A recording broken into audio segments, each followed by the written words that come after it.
გუშინ ამოვიკითხე ინტერნეტ წყაროში, რომ იაპონიის ეკონომიკური უსაფრთხოების მინისტრმა ქვეყნის მთავრობის თომაზე 5 წუთით დააგვიანა და ამის გამო მთელ ქვეყანას ოფიციალურად მოუხადა ბოდიში. ხედავთ ახლა კადრებში, როგორ გადაირბინა შურდულივით მთავრობის ხდომის შესასვლელი, შემდგომ ვესიბიული და ბოლოს უერთდება კოლეგებს.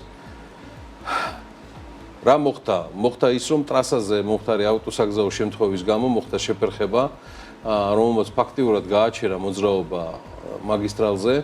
მომავალში ვეცდები უფრო სწორად მართო შესაძლო რისკები და ვიყო მეტად ყურადღებიანი. ვიხდი ბოდიშს დღევანდელი დღის გამო, აცხადებს იაპონიის ეკონომიკური უსაფრთხოების მინისტრი. ეხლა თქვენ თუ უმადურები არ ხართ, სად გინახავთ, რომ საქართველოს მთავრობის ხდომაზე რომელიმე მინისტრს დაეგვიანოს? საათივით არის ყველაფერი აწყობილი.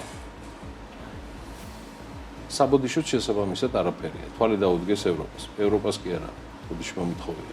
ამჯერად იაპონია.